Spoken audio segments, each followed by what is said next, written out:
We are going to work through the Assessment 3 review, and we'll be having our assessment on Friday, which is the 8th. The first 4 are all literal equations, which means that you are solving for a variable in an equation that might have other variables in it. So if we're always thinking that the goal is, this one says solve for y, so we're trying to get the y by itself. That's what I'm going to solve for. I need to get that by itself. In order for it to be by itself, I've got to get rid of this 2x, so I have to add 2x to both sides. These are going to cancel out. 6y is here. When I go to add negative 18 and 2x, those are not like terms, so I can't put them together in any way. There's no negative 16 involved here. I can't put these terms together, so I'm just going to write them down as they are. 2x minus 18. Now, you could also write negative 18 plus 2x. That's the same thing. That would be fine too. And then to get the y by itself, I got to get rid of the 6, so I have to divide by 6.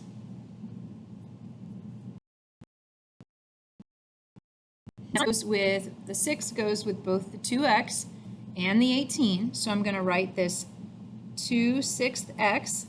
It goes with the 2, but it also goes with the 18, minus 18 over 6. 18 over 6 is 3. 2/6 is 1/3. Okay, now I'm going to solve for t. Getting the t by itself. Got to get rid of the 8 first, so I'll add 8 to both sides. RT equals, and again, m and 8 are not like terms, so I'm just going to write m plus 8. Get the t by itself. This says r times t, so you got to divide by r. T equals m plus 8 over r. Or if you would rather, you can do m over r plus 8 over r. Kind of like we split this one up, right? Made that as part of both denominators. So that would be fine, or this version would also be fine. When we're solving for y in an equation that has both x and y, later on we're going to have to do this, so I kind of want to get you started on that process now. Okay, solving for p, get the p by itself. First we've got to move h. So this side becomes p over 3 equals, not like terms, so I'm just going to write k minus h. To get rid of the 3, I'll multiply this side by 3 over 1, but then I have to do the same thing on this side. I've got to multiply by 3. Now, when you multiply this side by 3, you've got to multiply everything by 3. So I'm going to put that in parentheses. And you can either finish by writing it like this without distributing, or you can go ahead and distribute and really multiply that 3 by both terms. Either of those would be a fine final answer. Okay, last, I'm solving for b, so I'm trying to get the b by itself, which means I need to get rid of the h and I need to get rid of the 1/2. It doesn't really matter what order we do it in, since all of this is multiplication. I'll just get rid of the h first. Those will cancel. A over h equals 1/2 b. To get rid of the 1/2, I'll multiply this side, use a different color, by 2 over 1.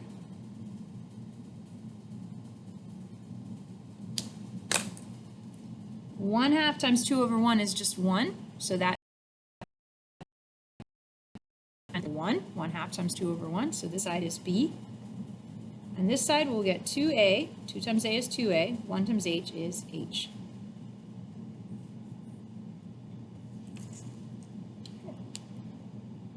This next question is from the, what I would call, old set of questions that we've been working on for a while. Simplify, so I'm going to go through and distribute first. Now notice that this is an expression, right? There's no equal sign in this, so all I'm doing is simplifying by distributing and combining like terms. So I distributed the 2, negative 2 times x is negative 2x, negative 2 times negative 5 is positive 10. Over here, I'm distributing negative 1. Negative 1 times x squared is negative x squared. If you want to put the 1, you can. Negative 1 times negative 1 is positive 1. Okay, now I'm going to go through and I'm going to look for my like terms. Negative 4x squared plus 3x squared minus 5x squared. Negative 4x squared plus 3x squared is negative 1x squared minus 5x squared is negative 6x squared and I combine those like terms. And then, oops, I missed one. I gotta do that one too. So subtract another 1x squared, so that's negative 7x squared. And let's see. And I will do the x terms next. And I've got this one. Oh, that's the only one. Minus 2x. And then I have some numbers that I can combine. 10 and 1. So that's 11. Okay. Solve and express your solution on a number line. So this is solving an inequality. It works just like an equation with one exception, and that is if we have to divide by a negative number or multiply by a negative number, we're going to have to switch the sign. Negative 4x minus 12 is greater than negative 8. This step, just like working on an equation, I'm going to add 12 to both sides. Negative 4x is greater than 4. To get the x by itself, divide by negative 4. Oop, negative 4. Now, when you divide by a negative number, as we just did, that's when we have to switch the sign. So it's no longer greater than, I'm switching it to less than. 4 divided by negative 4 is negative 1. So this says x is less than negative 1. So let me put negative 1 on my number line. I'm going to use an open circle because it's less than, right? There's no or equal to here. And to show that it's less than, I'm going to shade this way. All right. Evaluate the expression. So I'm plugging in these numbers into A, B, and C. And it's going to be really important that I use parentheses. I'm going to do negative b, so that's negative 3 minus the square root of negative 3 squared minus 4 times, hold on one sec. Pause my video. Okay, Miss Hadia just came in. Okay.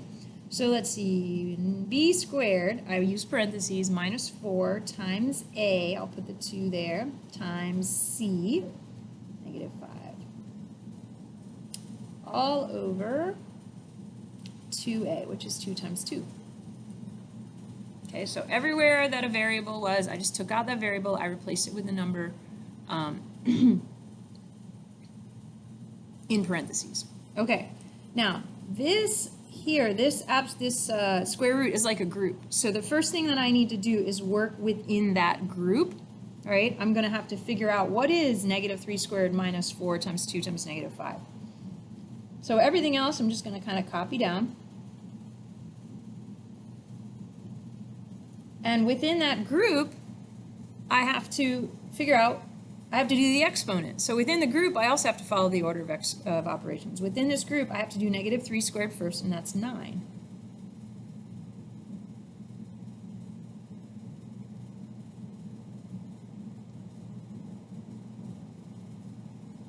And then I'll do the multiplication. Negative 4 times 2 times 5. So negative times negative, this will be a positive number. Negative 4 times 2 is negative 8. Is negative positive 40.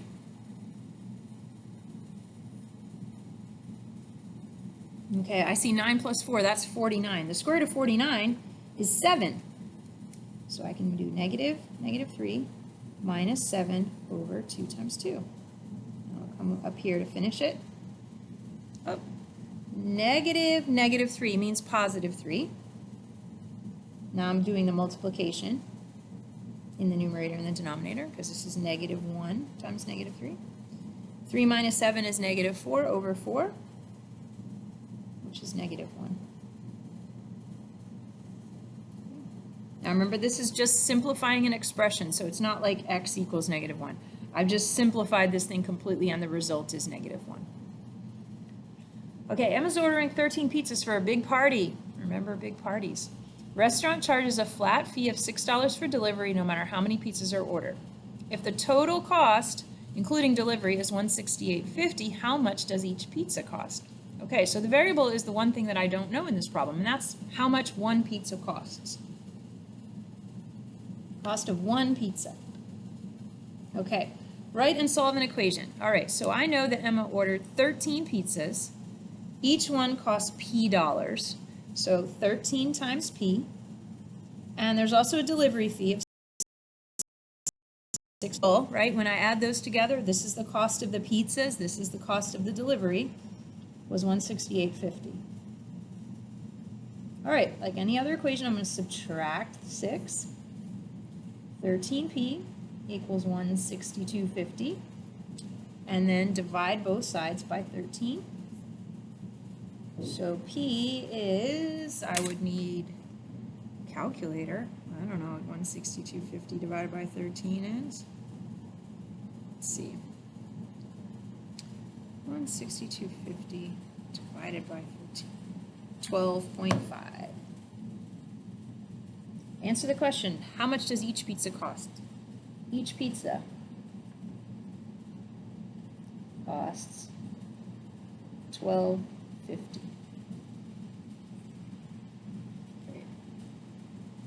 Okay.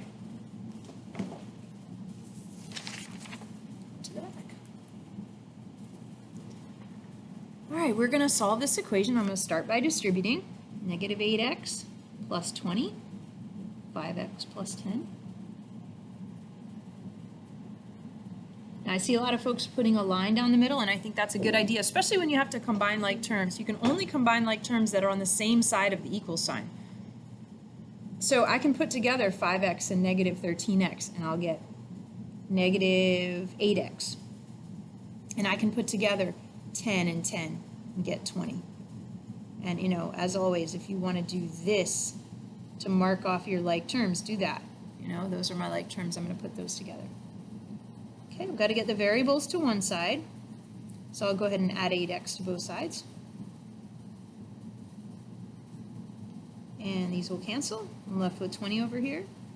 And these also cancel. And that's the weird part. It's like, wait, where did the x's go? Well, they cancel each other out. I subtracted 8x from both sides. And I end up with something that says 20 equals 20.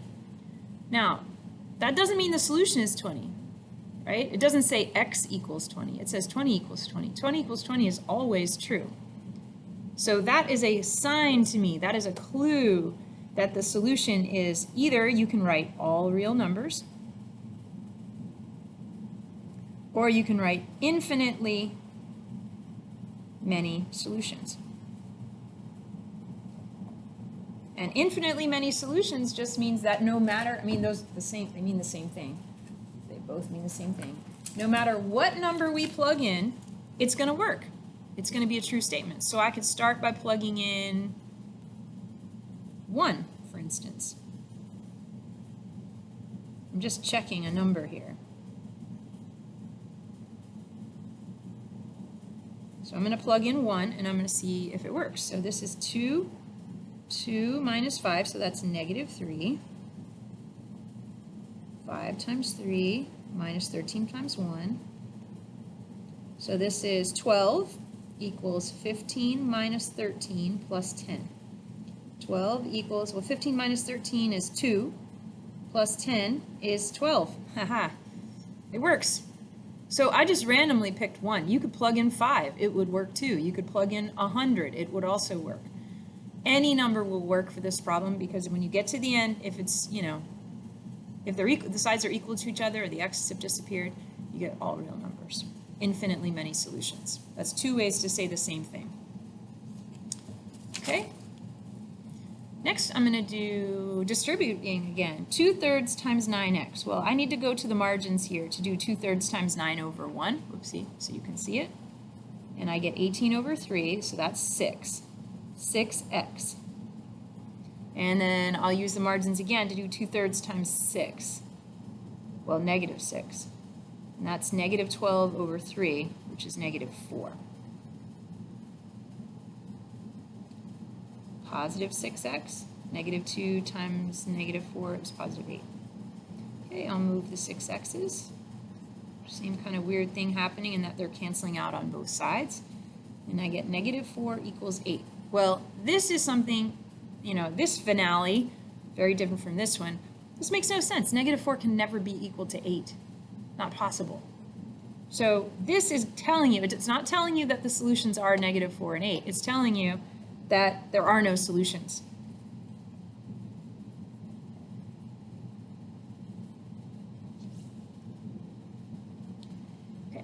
solve and write the solution in a solution set. Okay, so again, I'm distributing a fraction, so I'm going to go over here to the margins. I'm going to do 2/5 times 2 over 1, and that's 4/5, which can't be simplified, and that's fine. 4/5 x, and then I'll do 2/5 times -5 over 1. And I'll get -10 over 5, which is -2.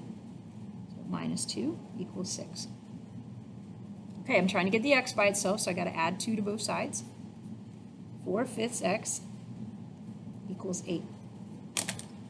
Now, my preferred way to finish this problem is to multiply both sides by the reciprocal. So I'll do times 5 over 4, and I'll do this side times 5 over 4. This is really 8 over 1 here. 5 over 4 times 4 over 5 becomes 1, so this side is x. 8 times 5 is 40. 1 times 4 is 4. 40 over 4 is 10.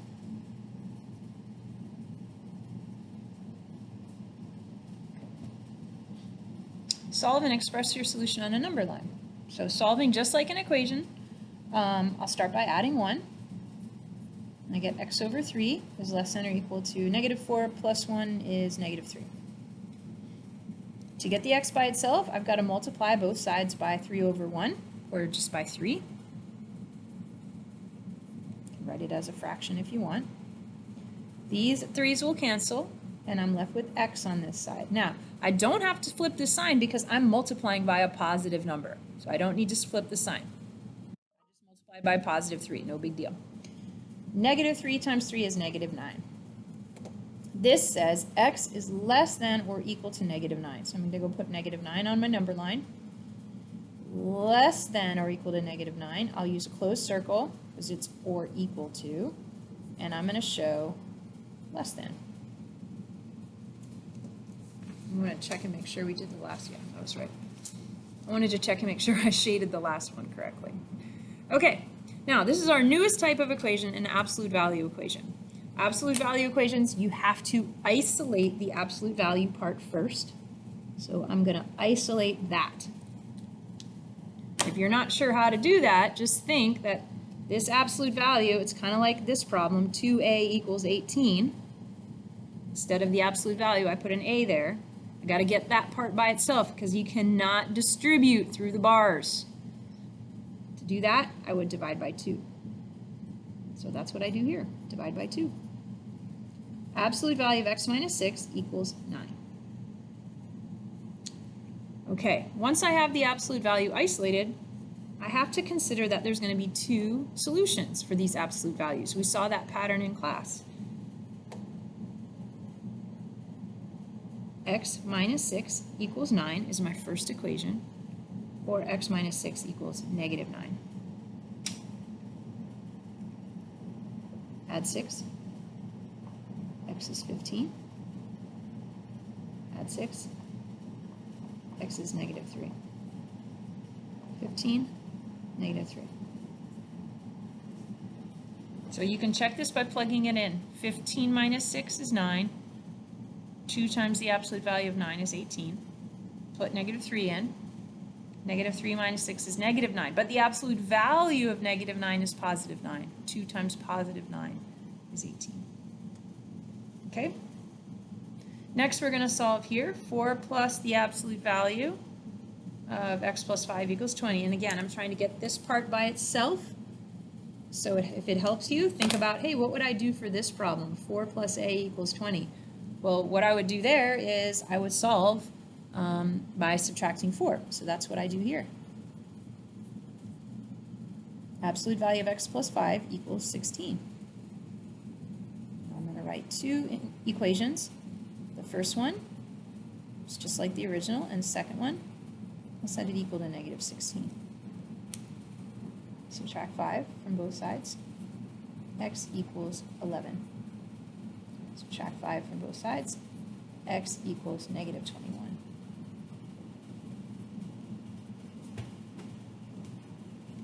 Okay, last section.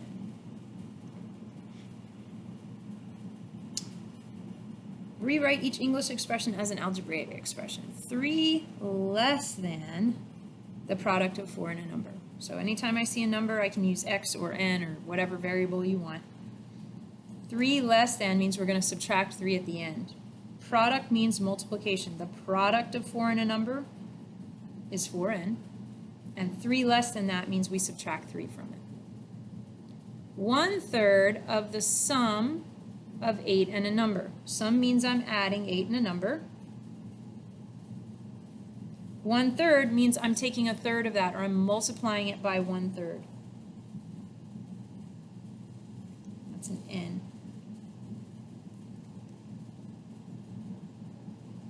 You can also do 8 plus n over 3.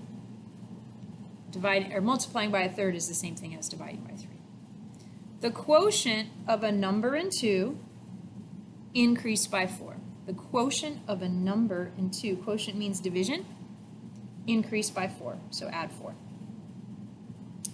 9 decreased by twice a number. So 9 decreased by means we're going to subtract twice a number. 7 less than 7 times a number. Less than is reverse words, so we're going to take away that 5 at the end. 5 less than 7 times a number. Take away that 5 at the end. 7 times a number means 7n, or 7x. Okay, finally one more equation to solve. I'm going to distribute.